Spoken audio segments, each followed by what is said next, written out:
Hello there, World of Tankers, and welcome to the channel. I'm your host, Blitz, and in today's video, I'll be playing in the Type 68. This is a Tier 9 Japanese heavy tank. It's a vehicle that grinds to the Type 71. As we all know, the 71 is all the rave right now. It's got fantastic frontal armor, great mobility, good penetration. It's got okay DPM, but it really doesn't matter about the DPM when it's got everything else going for it. The Type 68 is a vehicle you're going to have to grind unless you free XP past it to get to the tier 10. So in today's video, I thought I'd play in it, talk a bit about its playstyle, what's good and what is bad. First things first, what is there good about the Type 68? Well, the gun is actually really good. It only has 100 less damage per minute than the tier 10, which is not bad DPM at 2,305, especially when you realize that it actually has more premium penetration at 374 than the Type 71's 363. This vehicle features good dispersion at 0.344 and mid-aiming time at 4 seconds. So I wouldn't say the gun is amazing, but it does have plenty of penetration and it's got okay accuracy to get the job done.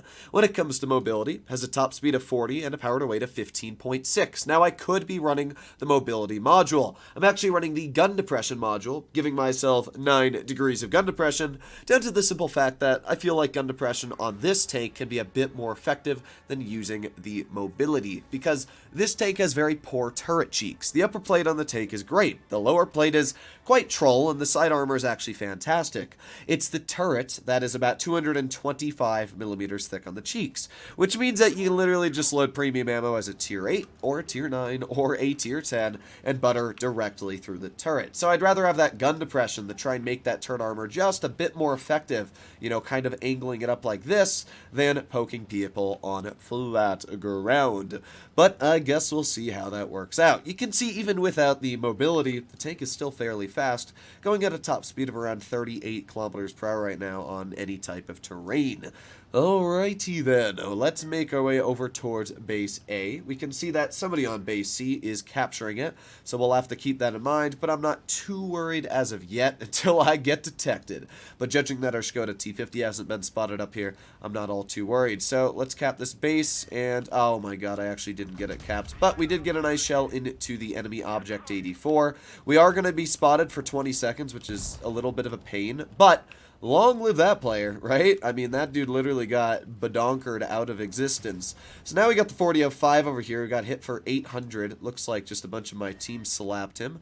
And I'm going to plop off towards this side of the rails, because if I were the 4005, I'd run off towards this side. But I guess he doesn't want to do that. Very odd. Well, let's go for a shell into the 4005 once. Thank you. And now let's drive over here and see if we can get some more damage into his vehicle. Hello, how are you doing? Let me get another Taparoonie into your tank and back on up. That was not my vehicle that you were shooting at there. Just give me 2 more seconds. I'll be with you in 2 more seconds, sir. There you go. Long live the 4005. Okay, not too bad so far. I do know that there is a tortoise off to the side over here, and it doesn't look like he wants to play with me. Well, maybe he does. Well, I mean, my heat's going to butter directly through every bit of armor he has. We got to reload for a very long time, though. While the tortoise only has like a 6-second reload, we got to sit here with a much, much longer reload, but once again, that heat pen just does not care. It will butter through everything you have. And that's exactly what we showcased right there. Now we got the enemy Foch off to the side. And boom, there you go. Nice shell into the Foch. You can see our frontal armor doing its job. Getting a bounce. Let's back up again. Alright, and in 3, 2, 1. Hello, Mr. Tortoise. I was kind of hoping we could get another pen into his vehicle. Huh. Well, our team's not doing good or bad in this situation as of right now. I can't say they're doing great, but they're doing stuff, you know? That's the best I can word it. I'm going to come over towards the side, and maybe I can get some damage into the Foch. Let's see. There's the Foch. There you go. Nice slap into his vehicle for 406 damage. Then he gets shot again. Alright, the Foch is going for us, but because we are running the gun depression module, we can hit him right here. There you go. He bounces us, and then he rams us, which was actually a worse decision on him because he actually lost more hit points. Alright, well, the Foch gets 1 pen into our tank, and I'm going to get a nice heat shell pen into him. We've got adrenaline on, and we should out-reload him here, so I'm not all too worried. Let's actually back up so that way we can get a pen into his lower plate quite easily. And there you have it. Long live the enemy Foch. That was Probably about the worst decision he could have made there. But, you know what? I'll take the free damage. We're up to 3,600 dealt now.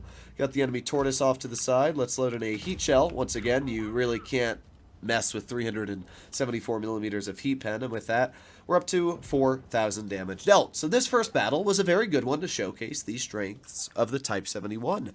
The armor worked great. I mean, sure, the Foch penned us when we had him face-hugging us, but that was quite expected for the most part.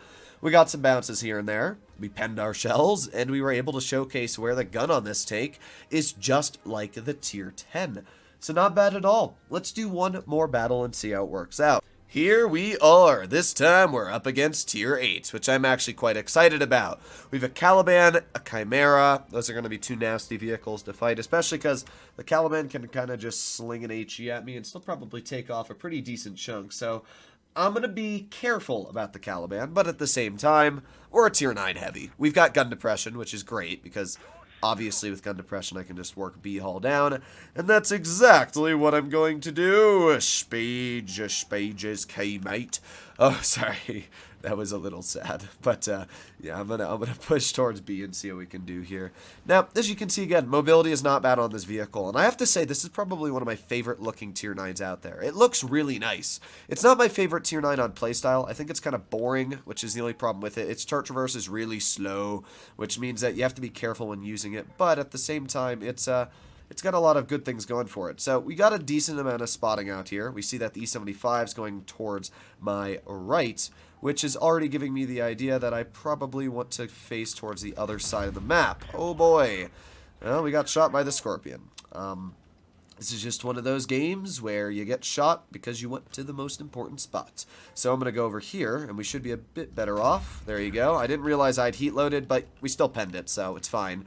It's all fine with me. But now we're in a much better position. It appears that the majority of the enemy team is going towards base A. Now the type over here, we get a nice pen into. You can see the armor on this tank is not amazing when it comes to the turret cheeks, and that's definitely something you have to be very cautious about when using the tank. We're going to get a nice shell into the enemy type, but he's just going to drive over the hill and get away with it too. Oh boy, how fun. Well, we are being punished quite a lot right now for what we've been doing. Let's go for a bounce on his turret cheek, even though he loaded heat. And you can definitely see where the turret on this vehicle is not actually great. I mean, it falls apart very quickly. It's one of the bigger downsides about the Type 68. It's great, but at the same time, its armor is not fantastic. And because it's such a large vehicle, it's very easy to catch it out in the open and just, you know, try and shoot it. So, dispersion. Oh well. Let's reload. We got 5 more seconds left. We got the Scorbopian G who just got bopped. Okay. Kids Bop 2022. Well, we're just chilling here. There's the enemy Waffle off to the side. And you know what? I'm just going to poke him and go for it. Never mind. I tried. You can see that the gun's dispersion is irritatingly bad. It's just like the Type 71 where your shells will miss in a very irritating way. Let's try it again. Yay, we had a shot. I mean, it was only 200 damage, so it's not like it was anything big, but I'll take it. It's still some damage to add to my palette. We got the Chimera off to the side. E75's pulling up. Let's get a nice shell into him. Got a nice bounce as well. Got to make sure you're moving the glutes on this tank. Let's reload again.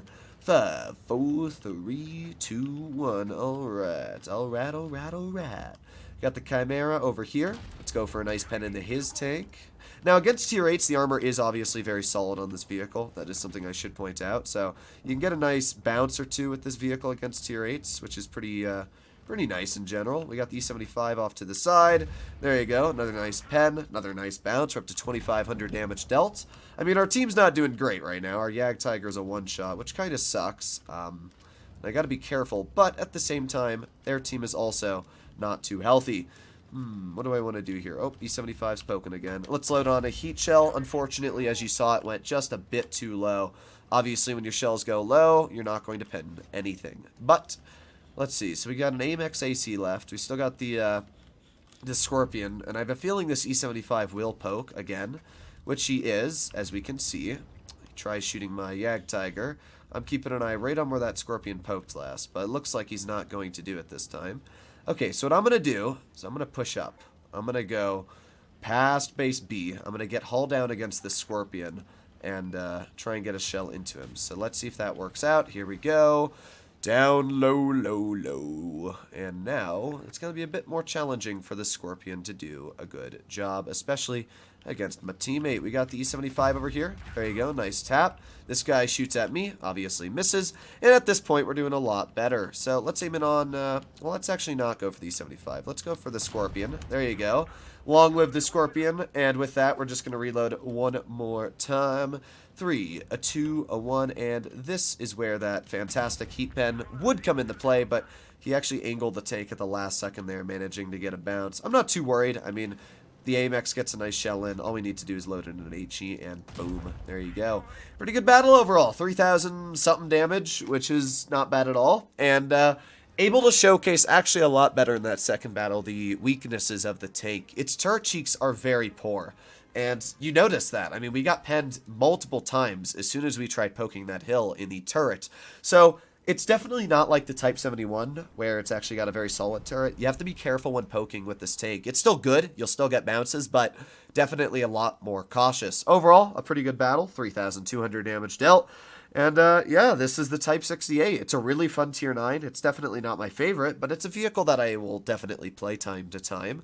Hope you enjoyed the video. I'll see you in the next one. Bye-bye.